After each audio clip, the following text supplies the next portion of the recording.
It was almost 1 in the morning when my phone started to ring. Half asleep, I reached for it and squinted at the screen. It was my wife, Maya. She rarely called that late, especially on a work night. My heart started beating faster as I answered. "Hey," I said softly, "is everything okay?" Her voice came through the line, calm but hurried. "I'll be late, okay? Don't wait up for me. Just go to sleep. I'll explain tomorrow." Then, just as she was about to hang up, I heard something faint in the background. A voice. A man's voice, saying something I couldn't quite make out, followed by laughter. For a second, my chest tightened. I didn't know what to think. "Maya," I said quickly, "where are you? Who's that with you?" But she'd already ended the call. I sat there in silence, my mind spinning with every possible explanation. I didn't sleep that night. Every sound from the street made me look toward the window.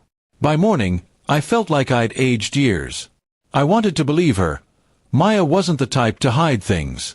But something about her tone, that nervous edge, it kept echoing in my head. When she came home around 9 the next morning, she looked exhausted. Her eyes were red, and she was still wearing yesterday's clothes. I tried to keep my voice steady as I asked, "Where were you?" She hesitated, then said, "At work.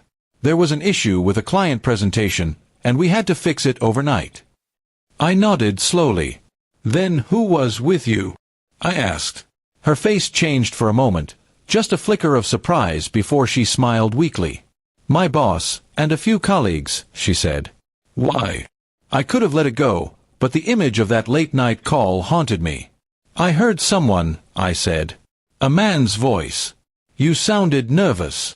She sighed and sat down beside me. "That was probably Mark," she said. "He was joking around while we were waiting for files to render." I didn't mean to sound off. I was just tired. Her words sounded logical, maybe even true, but something in me still felt unsettled. Not because I didn't trust her, but because I'd let my thoughts spiral out of control before even hearing her side. For the first time, I realized how fear can twist even the simplest things into something dark. That evening, while she slept, I found her laptop bag on the table. Inside, I saw a printed project report, coffee-stained and full of handwritten notes. On the last page, there was a timestamp, 2:47 a.m., and a thank you message signed by her boss for staying through the night. I sat there staring at it for a long time. I felt a wave of guilt wash over me.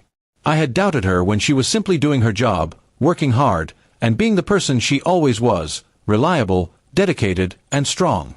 The next morning, I woke her up gently and said, "I'm sorry for how I sounded yesterday. I let my imagination get the better of me." She smiled, still sleepy, and whispered, "That's okay. I should have told you more clearly.